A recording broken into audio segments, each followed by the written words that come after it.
A 1 and a 2 and a... Hey, welcome back to the podcast. On today's episode, no reason to panic. No reason to panic.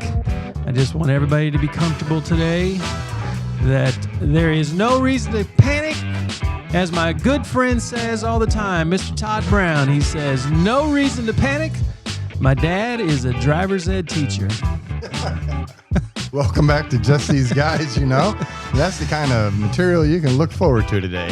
That is the kind of wisdom that makes your time so worthwhile listening to this podcast. He has been telling us that ever since, probably the 7th grade. No reason to panic in any situation. No reason to panic. My dad's a driver's ed teacher. It covers everything. Now I'm just thinking about Todd and Lori. They're coming back to the mainland for about 4 months, starting this week. So we're excited to have them back. Welcome back, guys. They are very, they are committed listeners. You know, we've been doing this now for how many episodes? 138, something like that. Sure. Something like that. And I still find it just, I don't know what word best describes my response when people will say, boy, I sure do enjoy listening to the podcast. I'm like, really? Which one is that? Yeah, surprise, I guess, is the best way to put it. I've been looking for a good one. Which one are you talking about? Yeah. Exactly. Yours. What? You know, I'm in a great mood this morning because I'm also celebrating a mental victory. Mental victory. In my daily battle with absent-mindedness, I had a victory this morning. And real quickly, here's what it was. So I forget a lot of things. I will get up first thing in the morning and I will begin my day by forgetting stuff. But the one thing that I don't forget, I never fail to remember to make coffee. So that's just a part of, as natural as it is for me to, do some of the things you do when you first get up in the morning. Making coffee is just right in there. It's just habit. So I went in this morning and I made coffee, and then I went back and I jumped in the shower. And as I was in the shower, I put the shampoo in my hand. I was, putting my hands together, getting ready to shampoo up the old hair. And I realized, I forgot to pour the old coffee out of the craft, and this thing is going to overflow everywhere. So now I'm quickly getting the soap off of my hands, and I'm shutting the shower off, and I'm grabbing my towel, and I'm just barely drying off. Now I'm streaking down the hallway naked, heading towards the kitchen. I get in there. Sliding. Yep. And I grabbed the carafe, and it was full. Oh. I grabbed it, and I poured out probably a third of it, because somehow I happened to remember that I made too much coffee the day before, and I was the only one drinking it. And so I ended up putting it back in there. I went back and I finished the shower, went back out later on, grabbed the carafe, and it was right at the top. Matter of fact, some spilled out when I pulled it out. But that was victory. Welcome to our world. Yeah, I didn't have to clean up a whole mess of coffee all over the counter, which has happened many times. And so you stuck the landing. Yep. That's all that matters. Stuck the landing. But, here's the thing. No reason to panic. Todd's dad's a driver's ed teacher. That's you brought up panic today. Why I did. I brought up panic. Why you walked in this morning with panic on your mind? Well, I wanted to get your very experienced and professional thoughts on something that I seem to be experiencing more and more.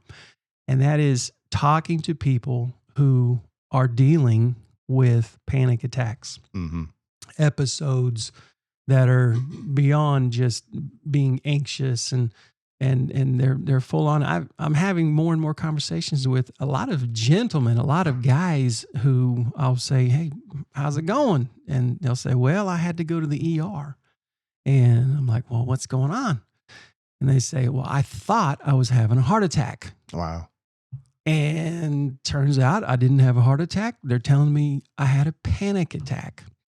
And so obviously this is something that a lot of people deal with. And I think it's something that a lot of people don't want to talk about. They don't want to admit that this is something that they're dealing with, they're working through. But I just wanted to bring that up and get some of your thoughts as a... Well, and I forget that, because I swim in this pool that outside my spectrum to the regular person, I don't like these words, but mental health issues are a stigma. And so, it's embarrassing to say you had a panic attack or I had to go to the ER for a panic attack. It's embarrassing to say I've got anxiety or something. They feel like they're crazy. They feel like they're weak. They feel, maybe something's broken. And the reality is that, there's nothing wrong with you. The reality is you have a brain. It's an organ in your head, just like your heart, your liver, your kidney, and your brain is simply going to do and respond to whatever you present to it. And so your brain and my brain and Tisha's brain and everybody's brain is the same brain.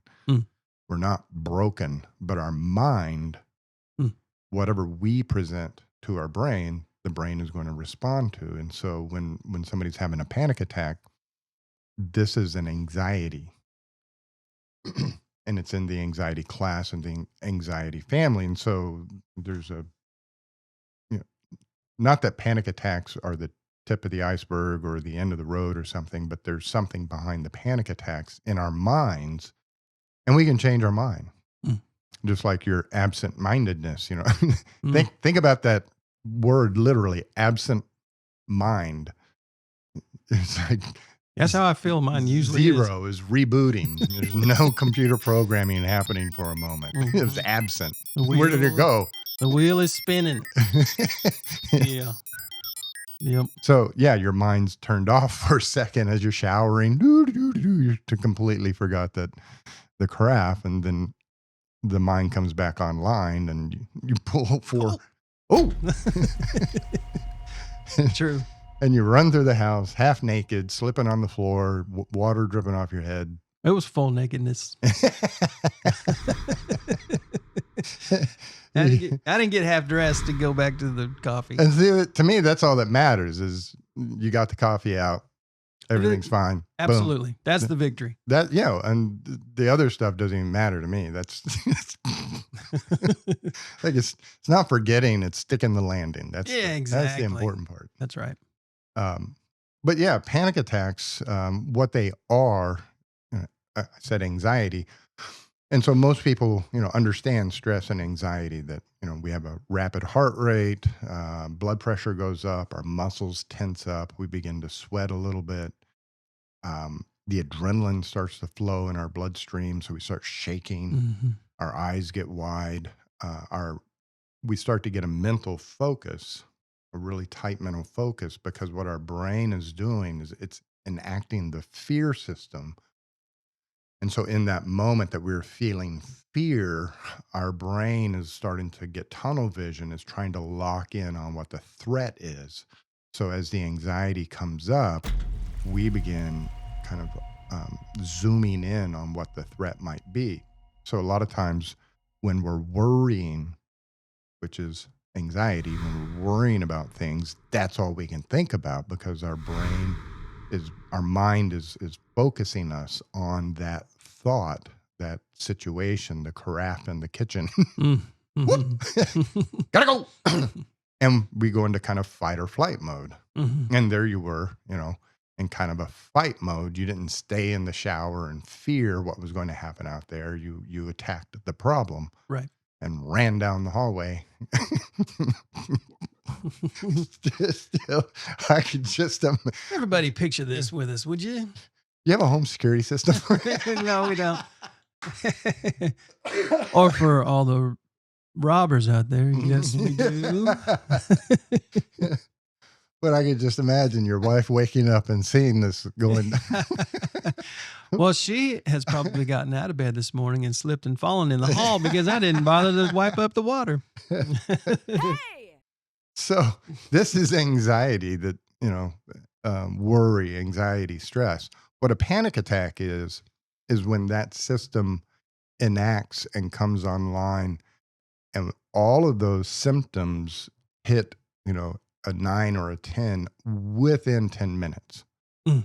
And so it's a sudden rush of fear, a sudden burst of anxiety. And as you mentioned earlier, some people call them anxiety attacks, panic attacks.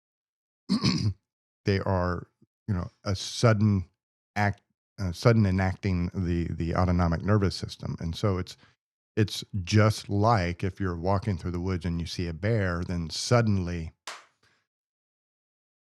the system is online and you're running the other direction. Well, when you're just going through life and suddenly one of these things hit, you can't say, well, I'm feeling fear because there's a bear standing in front of me. So you feel like you're going crazy. And your mind is searching that tunnel vision. Your mind is searching for the threat. So for a lot of people, when this happens, they lock in on the physical symptoms, and thus you get a massive number of people showing up at the ER each year thinking they're having a heart attack. And that is very common. Now, a case I had earlier this year, great guy, great family, great guy. Not going to mention his name, but when he listens to the podcast, he'll know I'm talking about him. Mm-hmm. But he was driving down the highway and had one hit, and he was out of state. And pulled the car off the road, thought he was having a cardiac event, called 911, and the ambulance came and they took him to the hospital there out of state, kept him for a couple of days and did a full cardio workup on him and said, you're fine, go home. There's nothing wrong with you. Annoyed that they didn't find anything.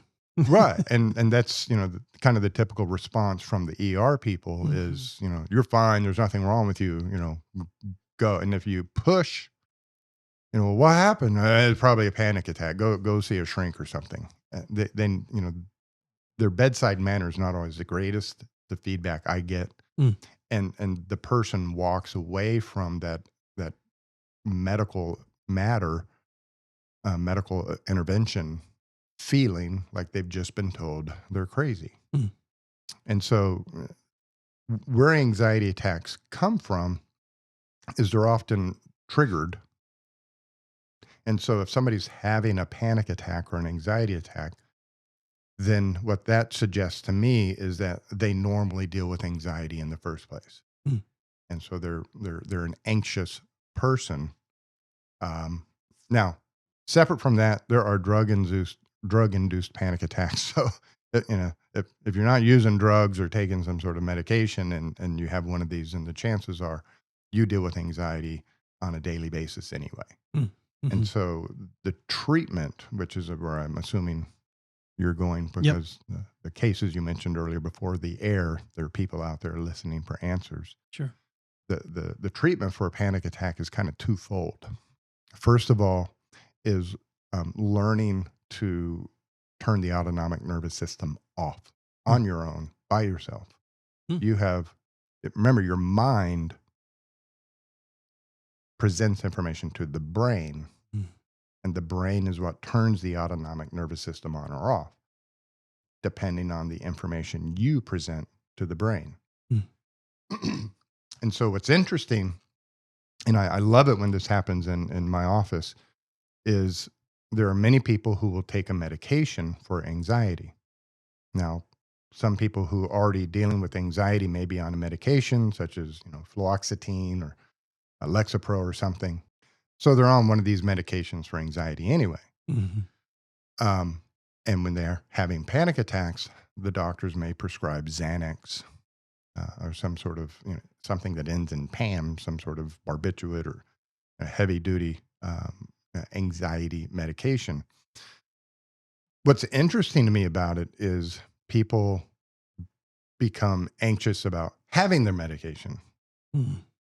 What if I get out of the house and I don't have my Xanax? What if I get over there and I have a panic attack and I don't have my Xanax? So they begin to panic over not having their panic medication. Right. But you ask them, And the medication label that comes with the medication tells you that the moment you put the pill in your mouth until you start to have the effect from the medication is 30 to 60 minutes.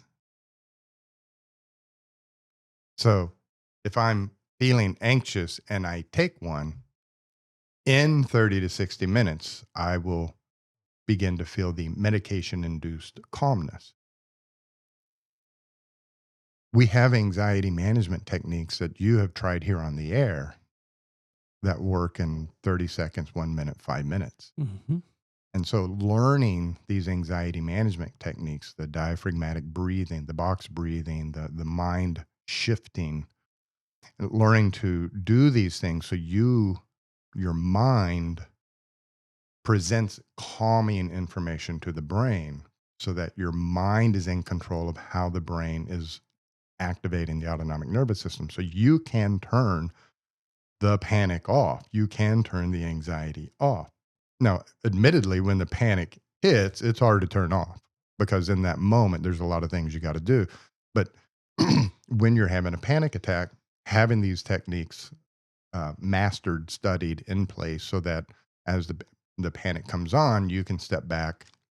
And the other thing about the panic attacks that's helpful to treating them is recognizing they end. Sure. That on their own, a panic attack will only last 30 to 60 minutes. So you're having a panic attack, you take a Xanax, you're waiting for the medication to kick in, but in the same amount of time it takes for the medication to kick in, the panic attack will wear off anyway. Mm. So if you experience a panic attack, you can just wait it out. And in 30 to 60 minutes, it will pass. And that is more beneficial than actually taking the medication because you're teaching yourself this too shall pass. You're teaching yourself this is not a permanent condition. I'm safe. I can get through this. I had a gentleman once years ago came in. He had a lot of panic attacks, but he started volunteering at a kindergarten school to help with the kids. And he was telling me that this little girl had drawn a picture. She's probably 6 years old. And he leaned over the desk to look at her picture. And she turned and looked up at him and said, "Mister?" He said, "Yes." "You're dripping on my paper." Not good news. And he said, I know, it'll pass. Yeah. But he was in the midst of a panic attack, but he knew that if he just wrote it out, sure, in a few minutes, it would go on its merry way. So in the moment of a panic attack, having, the ability to regulate the system, knowing these skills so you can turn them off, turn them down, and understanding that this is going to pass, these two things can help you get through the panic attack without the medication, without going to the ER. You can handle it yourself. But to to stop the panic attacks from occurring ever in the future, you got to back up and deal with the anxiety. Mm.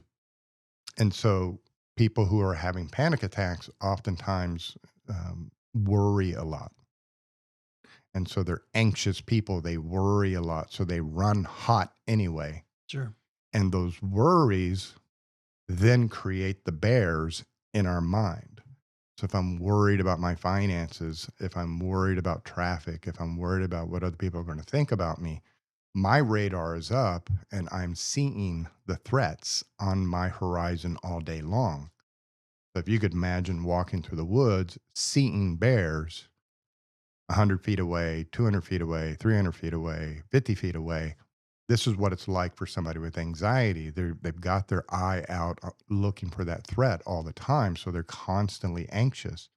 And so things can trigger a panic attack that are related to the threat. Now, there's something called classical conditioning where we learn Pavlovian responses.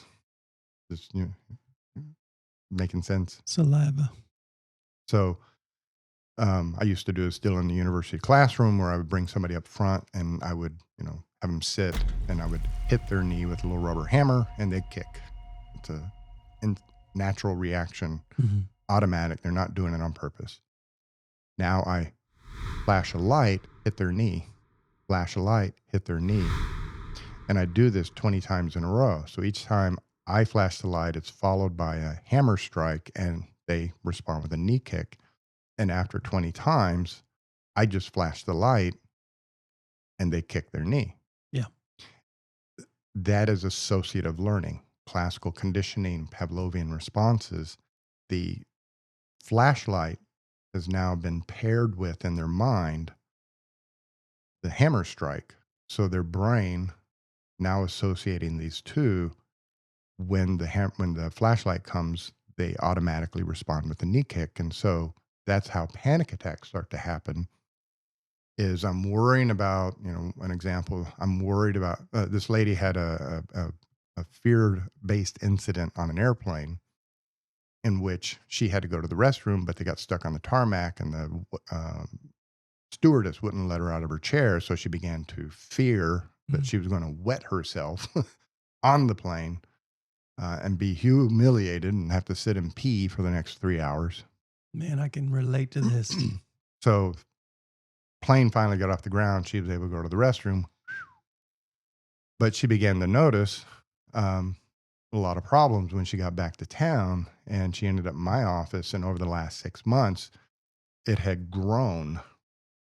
And so the first place it happened, she's walking through Walmart, and the thought hits her, what if I have to pee while I'm in Walmart?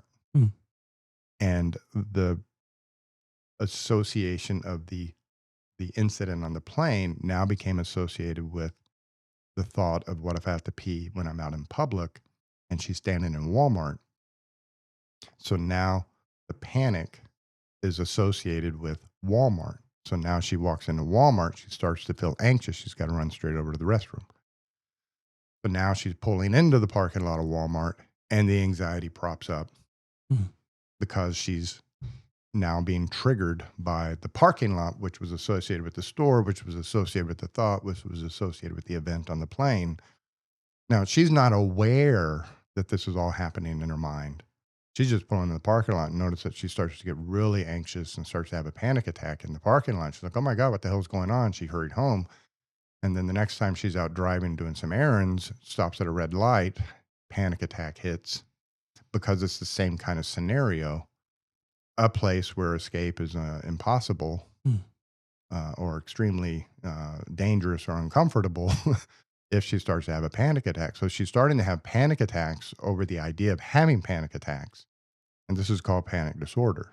Okay. So you're having panic attacks in places that would be impossible to escape, or it would be extremely embarrassing or uncomfortable. So she's now at a red light. What if I have to pee? And the panic attack rushes home. And so what prompted her coming in was her and her boyfriend were heading out of town on a vacation, and they got about 30 miles out of town. And the thought hit her, what if we're out on the highway and I got to pee? And the panic attack hit, and she forced them to turn around and go home, and they had to cancel their vacation. Wow. And so the panic attacks are happening, but the panic attacks 9 times out of 10 are rooted in this anxious way of thinking. So yes, you can develop the skills to turn the panic attacks off and deal with them in the moment that they're occurring, but they're occurring because you are an anxious kind of person in the first place and tend to worry and think in a way that creates mental images of threats that you're now presenting to your brain. And so your brain is simply responding to the information you are providing it. And thus we have anxiety and panic attacks. And medications, you go to your family physician, tell him all of this. He's going to give you, some sort of antidepressant on a daily basis. And if they're still bad, you might twist his arm and get him to prescribe you something like Xanax, some sort of sedative hypnotic that will knock the panic attack down when it occurs. And they'll tell you, only take this, if you really need it, only in emergencies, not all the time. And they have a high addiction potential. You ever heard a drug addict out on the street talking about bars? Xanax bars, I don't know what they sell for now, $8-10, but they're abused medications. And no, don't go be selling your drugs. that I had people do. Like, okay, well, I'm not taking the Xanax anymore. I can go sell them. No, take them back to the hospital. But that's panic attacks and that's anxiety, and it's highly treatable. And so the gentleman that had the panic attack out on the highway came in, and we successfully worked on the anxiety, got him under control with the anxiety, got him some skills in place.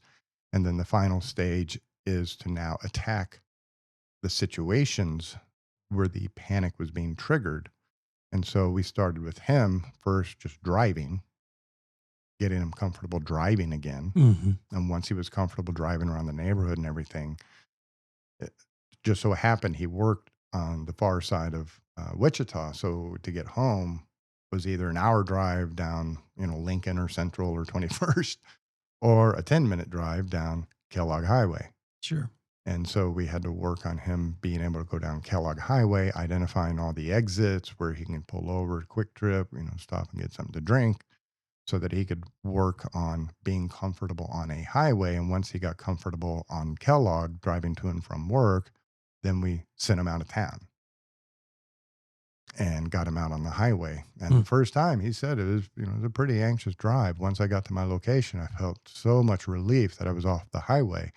But then coming back was so much easier. And that's the deal with the anxiety. I talked about the classical conditioning, and that, I flash the light and the guy kicks his knee. Well, I don't send him out of the classroom now. Yes. Somebody flashes a light and he kicks the person next to him. We go through a period of extinction. So I just start flashing the light, letting him kick until he doesn't kick anymore. Yeah. Because the hammer strike is no longer associated with the flashing of the light. So going out into the situations that cause the anxiety or cause the panic, staying in them, using all your skills to calm down, and then re-experiencing the moment in a calm, relaxing state to undo the anxiety learning, the panic learning, and to replace it with the calm learning. Yeah. And then it's a matter of exposure at that point. You just keep exposing yourself until you're more comfortable being out on the highway or walking into Walmart or whatever. So it's good. Long answer to a short question. Well, I do know that the reality is that if you are struggling with this as, a part of your existence, you're not alone. You are not alone. And, Paul had some amazing advice on this subject. Really? And it's amazing to consider that he was under house arrest in Rome, basically waiting to go and present his case to the Supreme Court, Caesar. Mm-hmm. And he writes, I think, 4 of the books that we have in the New Testament, but one of them being Philippians. And in Philippians 4, chapter 4, as it's broken down, but in that letter, he says, be anxious for nothing, but in everything, with prayer and petition, with thanksgiving, present your requests to God. And then it says, and the peace that transcends all understanding. So it's way beyond our ability to do on our own. But the peace that comes from God that is really beyond our understanding, but is available to us. The peace that transcends all understanding, it says, will guard your hearts and your minds in Christ Jesus. And so prayer is a big one as a tool, an absolute huge tool to have to be able to begin to calm your mind. And this is you taking control of the mind. Sure. Because Paul, I'm glad you've fleshed the whole thing out, because that's not what I hear when I listen to different pastors. Do not be anxious, and they end right there. Sure. And they spend 45 minutes talking about why it's bad to be anxious. Yeah. And the Bible said, don't do it. Right. If it says don't do it, don't do it. So there's bookends to that. Don't be anxious, be at peace. Yeah. And anybody who's anxious wants to be calm. Anybody who's anxious wants to be at peace. Don't be anxious, be at peace. Well, how do you get from anxiety to peace? And there's that stepwise process. You take the time to slow down, stop thinking about the anxiety, but you start thinking about Thanksgiving.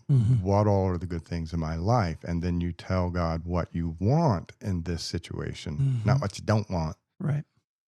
What do you want? And now you're envisioning a positive future. The Lord, I'm struggling with my bills right now. I want to be financially stable. And what's so crazy is when I work with people in high conflict situations, divorces, child custody stuff, they walk in the door and the situation is a nightmare. And every day something new is popping up, And we work on these things and we get to this point where they're walking in the door, still in the midst of this battle. And they're like, hey, how you doing? How's your week? Oh, it's been pretty good. They now have a peace. Yep. They're in the midst of a storm, but they're at peace. And they will say that, my friends tell me if I were you, I'd be going crazy right now. I don't know how you do it. He has a peace that other people can't understand. Yep. It's beyond their understanding how he could be at peace or how she could be at peace. Sure. In the midst of this storm. And that is 100% contributable to that scripture right there. Philippians 4, 6 through 7. Yep. Do not be anxious, but in all things. What things? All things. When you're struggling to pay your bills. Yep. When you're driving in heavy traffic. Definitely. When you're in the shower and you think you left the carafe half full. Oh, sure. For sure. And on that note, all things. Thank you, Doc. This has been very beneficial. In all things, by prayer and petition, with thanksgiving, present your request to God, and the peace of God, which transcends all understanding, will guard your hearts and your minds as they present information to your brains, and you begin to live. We're just these guys, Pastor Mike. We got Dr. Parker. And we will catch you guys next week.